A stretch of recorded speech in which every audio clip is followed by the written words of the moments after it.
What is one thing you're so hid from you until later in the relationship? For more infotainment, subscribe to our channel and press the bell icon to get new video updates. Thanks for watching.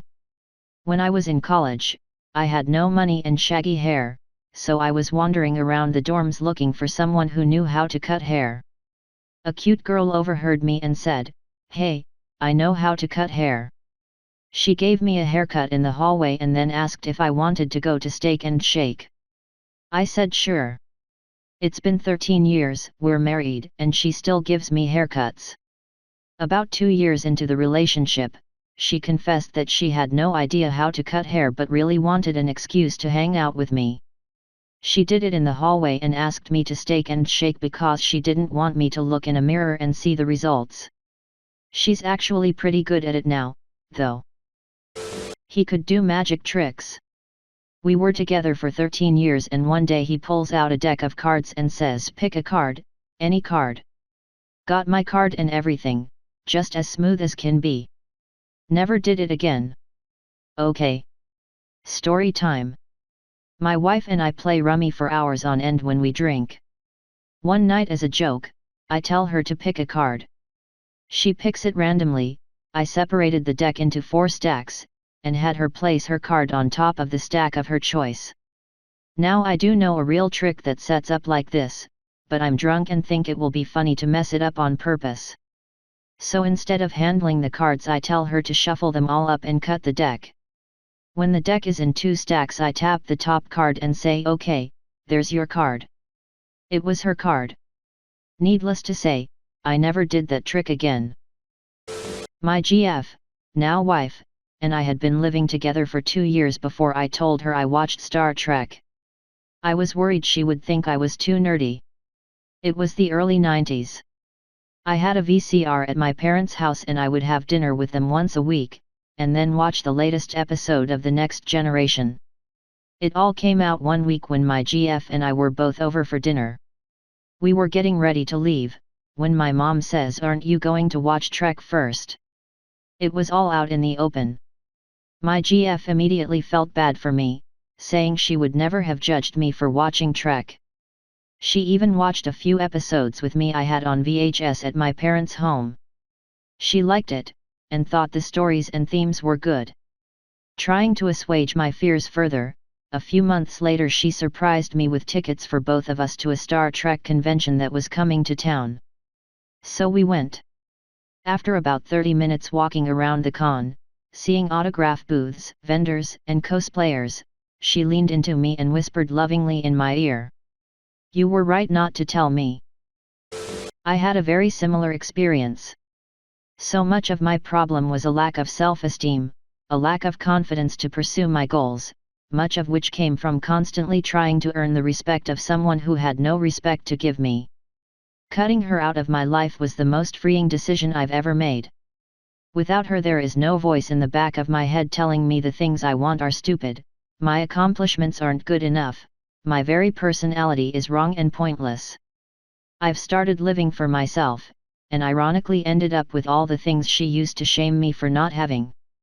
Because it turns out doing something because you want to is a lot more fulfilling than doing something because someone else's approval depends on it. This is the trap that many people with mental illnesses fall into. I don't understand why, but bipolar people are very prone to it. Edit. My inbox blew up and I realized I may have not worded my comment well. I am diagnosed with bipolar 2 with mixed episodes. I know what it is. My great uncle falls into the category of drop off the meds as soon as you feel okay. Hell, I have the urge to reduce or stop them when I have long periods of good. What I meant, is why does bipolar disorder, amongst all of the disorders, is known for dropping off meds? Off the top of my head, the only other disorder that is well known is maybe schizophrenia. Many people did point out that when we feel good, it's really good and we can easily convince ourselves that we can handle it. Maybe that's all it is, the disorder itself tends to create the image that we don't need the meds. To those whose meds affect them badly, don't give up. Try new meds/doctors and find one that doesn't do as bad. A lot of docs just stick with the ones everyone uses, or the ones that have been pimped out to them. Don't settle, there are meds that make your life livable again. I went through 4 this most recent time I changed. You deserve to have medicine that doesn't destroy your quality of life. If you think your meds are causing you more problems, and your doctor won't listen, keep searching. There will be a doctor who gets it. I was so hiding a secret. My now wife didn't know for the longest time that I didn't like soccer, or football. When I first met her, she had noticed that I came to class wearing 2 different soccer jerseys and thought I must have been a fan. They were both gifts from friends and fam who traveled overseas. She first approached me and tried to strike up conversation about it. Whenever she brought it up, I tried to play it off like I watched a lot because that seemed to be one of the things she liked about me. The charade was up one day when I didn't know what World Cup was and that it was currently on. Still not a true-born fan, but I make a point of watching it with her when World Cup's on and cheering for her team. My friend is dating a farmer. No, they didn't meet on farmersonly.com, they did meet online though. Anywho, they've been dating for 5 months at this time and he refuses to take her to his town and meet his family because he's had a lot of girls date him for what he owns. She waited a year and had no problems and he finally brought her to his town and house, and his family is a multimillionaire family. They own like 15 farms across the US. Their house is a mansion. She was super scared to be in the relationship after that. They're still dating, but she tried to buy her own things and not depend on him and his money. That he had been temporarily sent to a place for troubled kids when he was younger. As a child he had blown up in class to the point where he had been screaming that he was going to kill everybody. Context: he was a little boy from Taiwan who barely spoke any English at the time and had just moved to the US. Some other kid in class kicked him and he retaliated. Teacher caught him and he couldn't speak well enough to explain that he didn't start it, and was the only one that got punished.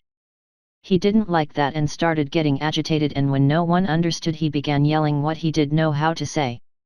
School called authorities and he got taken away. Stayed in that facility for a few weeks being fed meds and all that. He told me that the only reason he was compliant in there was because he was scared he would never see his mom again. He never told anyone else because he didn't want people to think he was crazy when he was really only a frightened little kid no one tried to listen to. He brought me to a house party just a couple of weeks after we started dating. He pointed out a young lady and said he'd been dating her before me. What he didn't mention was that he failed to tell her that the relationship was over. No wonder she was giving me the stink eye all night. I'm also 99% sure he was seeing someone else before we decided to get divorced, since he was spending all his time at the place his new girlfriend worked. Furthermore, I'm 99% sure he met someone else before they broke up, several years later, based on how they met and when they started dating. There's a pattern here.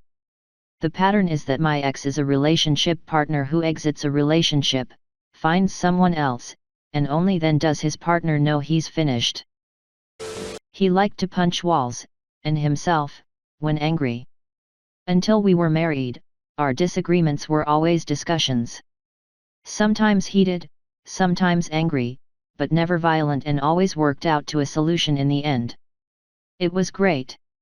It was the way adults should argue. The first fight after the wedding, he put his fist through the wall of our rented apartment. He also slammed his head into the bathroom door. Why the change? I've been holding back my anger, but now that we're married, I know you can deal with the real me. Up until then, he'd been way more angry and violent than I'd known about, but had hidden it during fights so I wouldn't leave. Yet, we're not married anymore. For many reasons, but one of them being that I never, ever felt safe to disagree with him after that.